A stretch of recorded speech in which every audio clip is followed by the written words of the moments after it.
G'day, folks. I'm Tarek, the founder of FTI, and I've got the great pleasure of interviewing one of our recently graduated students, David Smethurst. David is a very experienced, credentialed trainer, coach in Melbourne. But firstly, David, welcome. And if you can tell us a little bit more in a nutshell about yourself. Thanks, Tarek. I've been a trainer in the industry for over 25 years. So I've been working in the current location in Melbourne for the last 12 years. I see myself as a career trainer, so can't stress enough how much this program has actually changed my thought process in regards to movement, but also how I coach and train my clients. What's helped you and how you've applied that, particularly for your clientele? It's probably more how I look at movement now, especially these last 12, 18 months on the MRC programs. When you're assessing someone's movement, you're sort of looking at them and thinking, okay, what can I do to address their functions?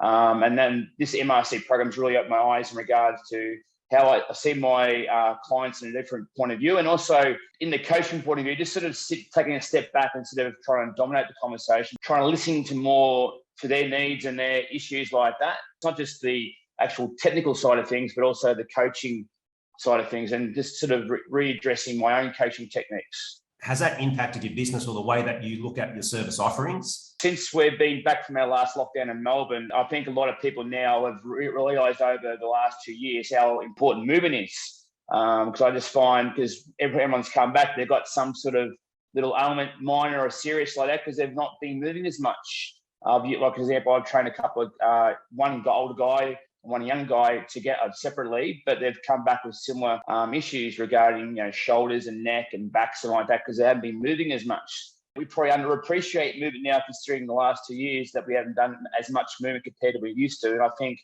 our industry as a whole is actually will be in the forefront of that, hopefully improving people's lives through improving movement. Is there any advice that you give coaches who are sitting on the fence out there? I reckon this program works for both people coming into the industry and people who've been in the industry for a long time. The fitness industry is always evolving and changing, so we need to learn how to evolve with that. And I think the MRC program is really great on doing that, both for beginners.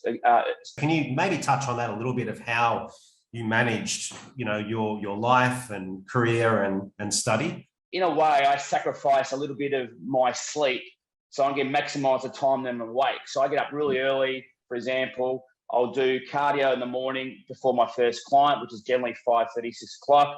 When I've been working, I don't see my family a lot. So there's been a few sacrifices, but I think the small sacrifice I've given will work in the end for my future. Like, it will make me a better trainer, better person, which is beneficial for my family as well. We really appreciate you, mate. And so thank you for your time. And we'll look forward to kind of hearing more about what you're doing and how you're impacting your clients. So thanks very much, David. Thanks, Tarek.